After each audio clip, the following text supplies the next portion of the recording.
Bonjour les amis. 1, 2, 3, 22. Luxembourg n'a pas de couilles, Luxembourg n'emploie que des demeurés. Tous les flics luxembourgeois sont des petites bites aux écoutes. 1, 2, 3. Bonsoir les amis, j'espère que vous allez bien. Je suis Pascal Tréfingui et vous y attendez tous, j'en suis sûr, vous attendez mon commentaire de la revue The Economist. Qu'est-ce que c'est la revue The Economist? C'est la revue économique mondiale qui appartient à la famille Agnelli, propriétaire de Fiat, de Peugeot Citroën, de Jeep, de Dodge, de Chevrolet et de Opel, et de la famille Rothschild, les Roro, les Rastapopoulos. Et qu'est-ce qu'ils nous annoncent tous les ans pour les années à venir, hein, c'est toujours un programme pour les années à venir? Eh bien, ils nous annoncent des grandes tendances. Il ne faut pas se fier qu'à la couverture, les neuneux regardent que la couverture, ce qu'il faut c'est acheter la revue et regarder ce qu'il y a à l'intérieur. Et cette année, on a 6 articles qui correspondent à 6 personnages. La situation de Taïwan, et notamment la situation de Taïwan face aux nouvelles technologies. Taïwan, c'est vraiment la Chine, la première Chine, la première usine chinoise des États-Unis. Quand ils ont voulu déposséder le peuple américain de son travail, du fruit de son travail et de leur économie, le premier lieu qu'ils ont créé en Asie pour asservir les gens, après le Japon, c'était Taïwan. Ensuite, on a l'Italie. Et alors, évidemment, Taïwan, sur la couverture, vous voyez qu'elle est liée aux énergies douces, aux éoliennes. Et il y a un problème à Taïwan, il y a un problème de mutation de l'économie taïwanaise qui reste très dépendante des États-Unis, notamment pour le gaz liquide. Ensuite, on a l'Italie. Alors, ce qui est très curieux, c'est que la première ministre italienne, qui est d'extrême droite, qui est folle alliée, hein, il faut bien le dire, hystérique, etc., exactement comme on aime les Italiennes quand on veut aller au lit faire des pratiques sadomasochistes, c'est vraiment l'idomite hystérique, folle, nazie, nostalgique de Mussolini, et elle, il l'associe avec des remèdes. Vous avez des pilules transparentes et des pilules rouges. Alors peut-être que les Italiens vont prendre une des 2 pilules de Néo, je ne sais pas laquelle, mais en tout cas, elle aurait véritablement besoin de se faire soigner. On va voir après pourquoi elle a été mise avec les autres personnages. Il y a évidemment l'Ukraine, avec l'ancienne petite starlette de Harlem, des quartiers gays de New York, la belle, la talentueuse, la joueuse du piano au gant, la très virile, enfin maintenant, mais avant c'était la folle de Chaillot, qui jouait du gland sur un piano à queue. Et dorénavant, la petite danseuse ballerine de Manhattan est devenue le très viril et sauralien Zelensky, qui est représenté avec des armes. Ce qui est curieux d'ailleurs, c'est des armes japonaises. Ensuite, on a la Russie, évidemment, avec le grand, le merveilleux, cancéreux Vladimir Poutine, hein, une famille de putains, comme tout le monde le sait, puisque eh bien, son grand-père est celui qui a empoisonné la famille royale de Russie, ce qui lui a permis notamment de faire une bonne carrière. On comprend pourquoi il était aussi haut dans la hiérarchie soviétique.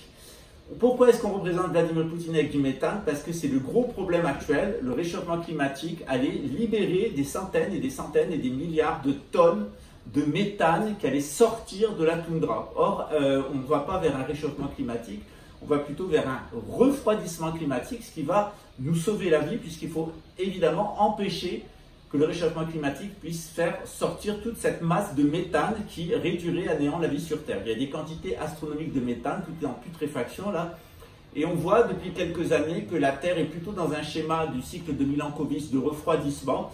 Et on voit que, eh bien, notamment le pôle nord magnétique est en train de se déplacer vers la Russie. Dans mon livre psychotronique, sur la psychotronique, qui s'appelle Torture psychotronique au goulag de Chrassil, c'est la prison américaine à Luxembourg où on torture, on assassine, on empoisonne et on fait chier les gens. On menace de mort les luxembourgeois pour les tenir à carreau.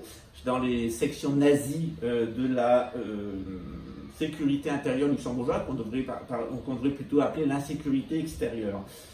Ensuite, vous avez les USA avec 3 objets. Le télescope James Webb, qui nous donne des images merveilleuses de l'univers, mais vraiment merveilleux, ça je dois dire que c'est bravo pour les Américains, c'est une invention géniale. Ça et le microscope, c'est quand même les 2 plus belles inventions pour ne pas rester dans l'instant présent. On va vers l'infiniment grand et vers l'infiniment petit avec des images exceptionnelles. J'espère qu'on nous montrera avec James Webb des choses qui existent, parce qu'on a tendance à nous montrer des choses qui n'existent pas avec les microscopes électroniques, notamment des virus imaginaires. Évidemment, pour les États-Unis, eh bien, on a aussi Psyché, parce qu'ils vont envoyer un satellite artificiel qui va arriver sur un des météorites remplis d'or de la ceinture de Kuiper et au-delà de Jupiter. Évidemment, on nous montre aussi une éolienne, c'est la grande mutation actuelle des États-Unis, qui à la fois vont dans l'espace à la recherche de l'or, du fameux fonds or qui n'ont plus, puisqu'il n'y a plus rien à Fort Knox, pardon. Fort Detrick, c'est là où ils ont créé le coronavirus. À Fort Knox, c'était là où il est censé y avoir de l'or, mais il n'y a plus rien. Donc le télécom James Webb pour aller psycher, pour aller éventuellement chercher de l'or dans l'espace, or qui manque aux Américains pour créer une nouvelle monnaie. Et puis évidemment une éolienne parce que les États-Unis, c'est une grande mutation énergétique en cours. On va continuer à vendre des énergies fossiles aux copains, mais il y a quand même une grande révolution qui est en train de se produire aux États-Unis, notamment avec le niobium brésilien et puis avec la tchangésite qu'ils vont aller chercher sur la Lune. Et évidemment, il y a la Chine, et on nous présente la Chine avec un problème avec une machine-outil, avec un robot. Alors, est-ce qu'on veut nous dire que la Chine va avoir des problèmes de machine-outil? Je ne pense pas, tout simplement parce que le premier producteur mondial de machines-outils, c'est la Corée du Sud. La Chine n'est pas loin derrière. Autrefois, c'était l'Allemagne, mais ça, c'est fini. Donc dans cet ensemble, eh bien, on voit aussi qu'il y a 12 points tout autour, il y a des points blancs et des points rouges, et on s'aperçoit eh bien, qu'il y a des tandems. Par exemple, il y a le tandem de la Chine avec Taïwan, Chine robotique, Taïwan écologie, USA avec plutôt l'espace et le changement d'énergie, et de l'autre côté, l'Italie avec un problème de remède, un problème de pilule. Et puis évidemment, l'Ukraine avec la Russie. Alors ce qui est intéressant, c'est de voir qu'il y a un problème entre les États-Unis et l'Italie, ou alors le problème est orchestré. Vous savez que les États-Unis ont toujours contrôlé l'Italie d'une façon ou d'une autre à travers la démocratie chrétienne, à travers l'OTAN, à travers le réseau Gladio, le réseau Steinbein, etc.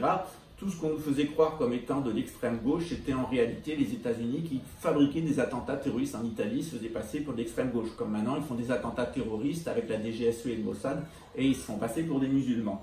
Voilà, c'est la mentalité khazare. La mentalité khazare, c'est toujours de voler les autres et de revêtir leur identité, de se faire passer pour eux.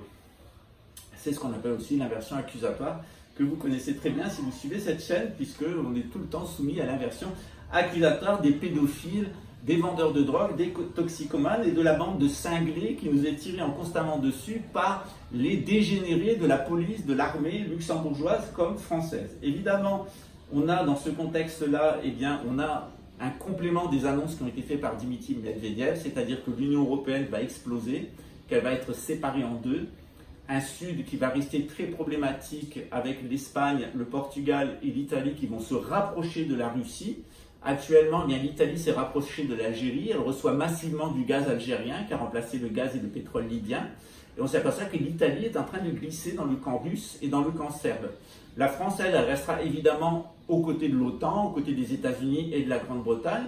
Les États-Unis, comme la France, sont deux colonies britanniques qui sont contrôlées par la couronne britannique, le Vatican et la City of London. Et évidemment, la France déclarera la guerre à la Russie après l'effondrement de l'Union européenne. Donc il y aura une espèce de quatrième Reich qui va se former à l'Est, de l'Ukraine jusqu'à Strasbourg.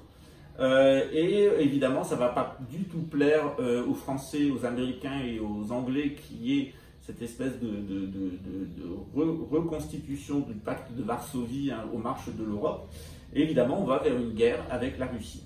Ça sera seulement pour 2024. Pour l'instant, on est dans 2025. En 2024, il faut s'attendre en 2023 à une paix en Ukraine et l'assassinat d'un homme politique, très certainement. En 2024, des tensions de plus en plus fortes entre la Russie et la France, avec un remodelage de l'Union européenne du dollar et de l'euro, et l'assassinat d'Emmanuel Macron, et un nouveau ministre de la Défense de Marine Le Pen, qu'on sera certainement sortir de prison pour faire un nouveau front.